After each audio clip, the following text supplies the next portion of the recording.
الله الرحمن الرحيم. السلام عليكم ورحمة الله وبركاته.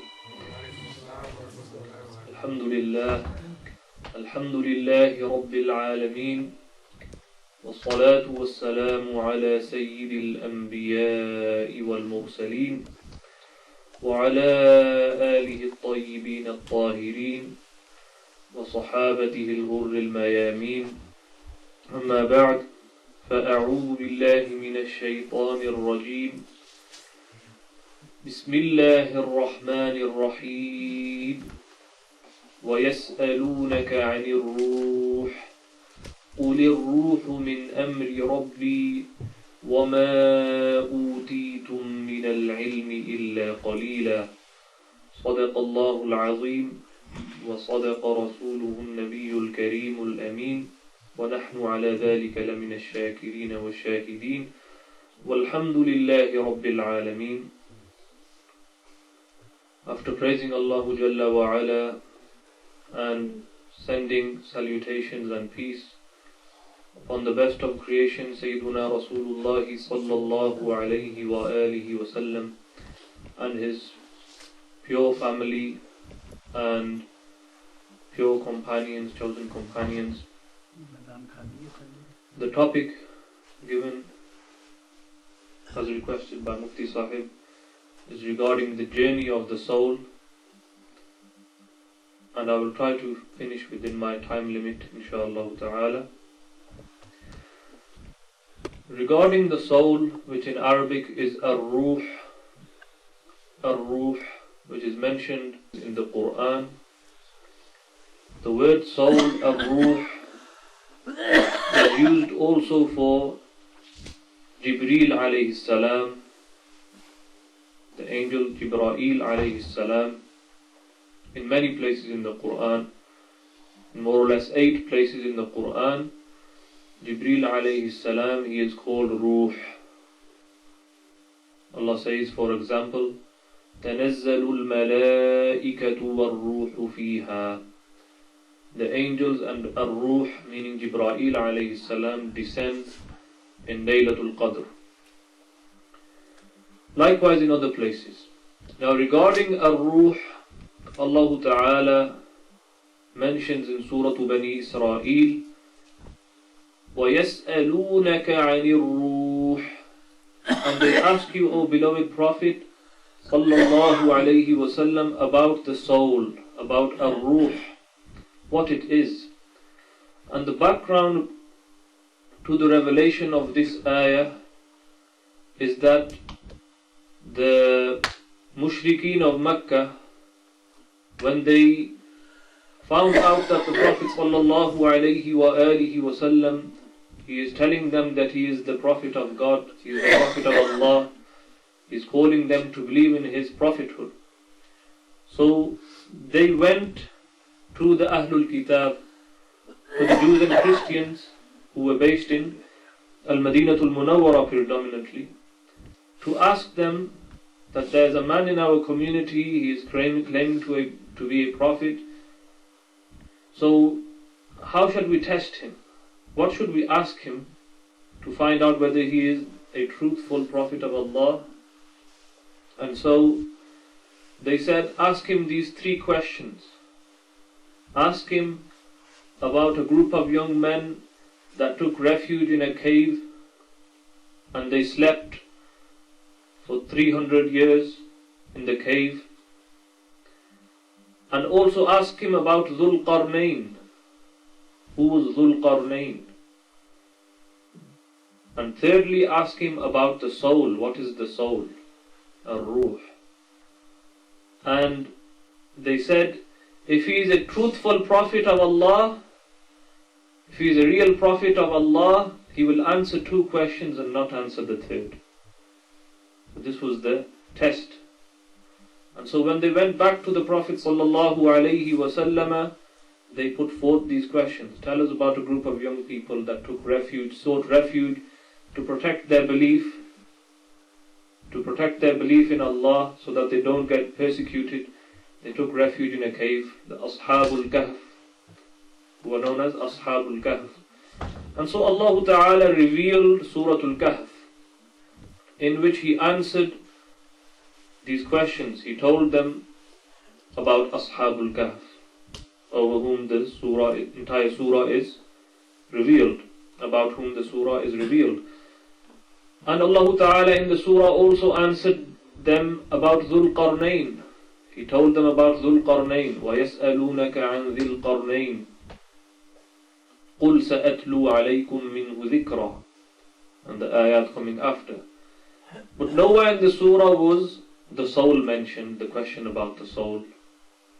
Rather in Surah Bani Israel, the previous surah, Allah Ta'ala says, وَيَسْأَلُونَكَ عَنِ الرُّوحِ. And they ask you, O beloved Prophet, about الرُّوح, the soul. قُلِ الرُّوحُ مِنْ أَمْرِ رَبِّي. Say, O beloved Prophet, the soul is from the command of my Rabb. It is from the command of my Lord. مِنْ أَمْرِ رَبِّي. وَمَا أُوتِيتُم مِّنَ الْعِلْمِ إِلَّا قَلِيلًا. And you have not been given regarding the knowledge of the soul except a little. So we do not know the reality of the soul. What we know is very little. And the soul is a marvelous creation of Allah subhanahu wa ta'ala that startles the minds, that makes the mind wonder. It is something beyond what we can fully comprehend, as the Quran has so succinctly and beautifully stated, وَمَا أُوتِيتُم مِّنَ الْعِلْمِ إِلَّا قَلِيلًا. That you have not been given knowledge regarding the soul, Rooh, except a little. Now the ulama, many of them, they wrote works in which they compiled those ayat, those ahadith, those incidents that relate to the soul. For example, you have Kitab al-Rooh of Ibn Qayyim al-Jawziyah, the book of the soul, where he discusses many of these narrations. He discusses about the soul. Now, once a person dies, talking about the journey of the soul, Rooh, the soul is blown into a person when he is still in the womb of his mother. Now, the soul comes from Alamul Arwah, the realm of the souls. And our soul existed even before we were born. Allah Ta'ala tells us about this in the Quran. وَإِذْ أَخَذَ رَبُّكَ مِنْ بَنِي آدَمَ مِنْ ظُهُورِهِمْ وَأَشْهَدَهُمْ عَلَىٰ أَنفُسِهِمْ. That Allah Ta'ala in the realm of the souls, before He created us, before the creation, He took a covenant from the souls. He made them bear witness over themselves. Allah Ta'ala asked every single one of us, every single soul was asked by Allah Subhanahu wa Ta'ala, Alastu bi Rabbikum? Am I not your Lord? Am I not your Rabb? Jalla wa Ala. And Allah Ta'ala says that the souls replied, Qalu bala. They said, yes, indeed. This word bala, it comes in response to a negative question. A question which has the negative meaning in it. Am I not your Lord? So when you say bala, it means yes, indeed.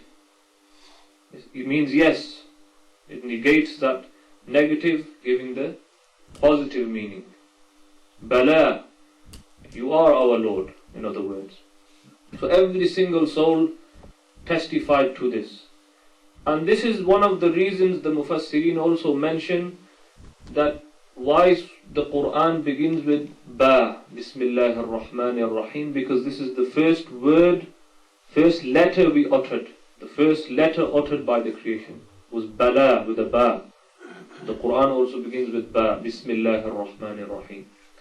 Now this soul, the same soul, when blown into this body, placed into this body, after 4 months pass, in the womb, the soul enters into this body.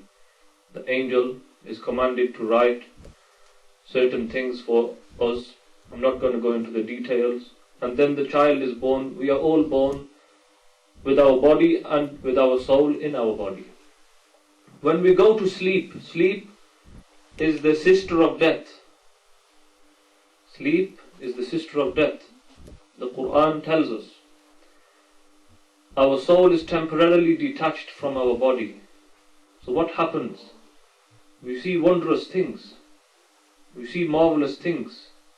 Things which still affect our body. We can feel what we see with our soul. It still affects us. We feel it. If we see something terrifying, we wake up terrified and our heart is beating fast. If we see something that makes us happy, gives us comfort, we wake up and we feel that comfort in our hearts. So this is the soul. But once we die, that detachment is different. It is a more permanent one. But at the same time, the soul still has a connection with the body like it had when we were alive in the dunya, every time we went to sleep. Now, for the wretched individual, for the evil individual, the disbeliever, the disbelieving soul, the soul which denies its creator, subhanahu wa ta'ala.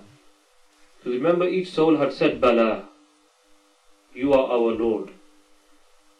When we came onto this earth, when we were born, it was now the duty of that soul to stand by what it had accepted, stand by what it had claimed. But the disbelieving soul, وَلَوْ رُدُّوا لَعَادُوا لِمَا نُهُوا عَنْهُ وَإِنَّهُمْ لَكَاذِبُونَ.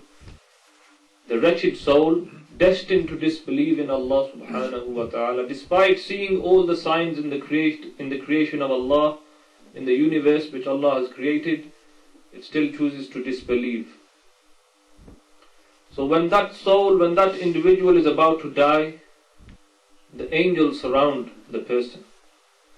The death time has come, the appointed time, al-ajal has come. The angels surround the person. But for the disbeliever, they are the angels of punishment. For the believing soul, the felicitous soul, the rajulun sa'id, the man who is felicitous, khushbakht, that individual, for him the angels of mercy come, the angel of rahmah come, and he feels comforted by them. He feels comforted by their presence. He feels comforted by their presence. And so when his soul leaves his body, he feels that comfort, that ease. Whereas the disbeliever, the denying soul, the evil individual, the wretched individual, for him that moment is very difficult. And the angels say what to the good soul, the believing soul? As Mufti Sahib mentioned, they say, Salamun alaykum. Peace be upon you. Because their souls are tayyibeen. They are pure. This is part of the ayah of the Quran. They are souls which are pure. They are good-natured. They are the felicitous souls. For them, the angels say, Salamun alaykum. And so this soul is still connected with the body. And the narration which Mufti Sahib was mentioning, also indicating to me before I stood before you all, found in the Sunan of Imam Ibn Majah, found in Mishkatul Masabih, that Sayyiduna Al-Bara ibn Azib radiyallahu anhu, and the hadith is also found in the Sunan of Imam Al-Nasa'i, slightly different wordings, that when the believing soul leaves the body, it is taken up.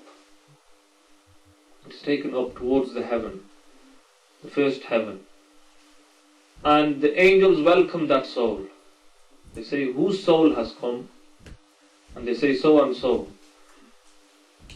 And they welcome it. Say, marhaban, welcome to this soul. And then it goes up to the second heaven. And they also welcome it, saying marhaban. And then the third heaven, fourth heaven, until it reaches the seventh heaven. And then by the arsh of Allah subhanahu wa ta'ala. And then a command of Allah ta'ala is given to the angels that take this soul back to the body it came from, and it is given glad tidings. It is given glad tidings. And so that individual has succeeded. Whereas the disbelieving soul, the opposite happens. When it is taken up, they do not welcome it. They curse it. So, and even Allah subhanahu wa ta'ala tells them to return it back to the body. And so this is a comparison between the felicitous soul and the wretched soul. And then in the afterlife also, this will continue in the akhirah. The realm we are currently in is alamud dunya, the realm of the dunya. Once the soul is taken out by the angel of death, malakul maut, we are entering into the next realm, alamul barzakh, the barrier realm, which is a barrier between this dunya, this realm, and the akhirah, the day of judgment, that realm. And the comparison of this dunya with alamul barzakh is like the comparison of a child in the womb of his mother or her mother to this dunya. How small is the womb compared to this dunya? Very small. Likewise, this dunya is that small compared to the barzakh, compared to this realm that we enter into, alamul barzakh. And after alamul barzakh, once we stay in our graves for however long Allah Ta'ala knows best, then the alamul akhirah, the next realm will come, when we will be raised.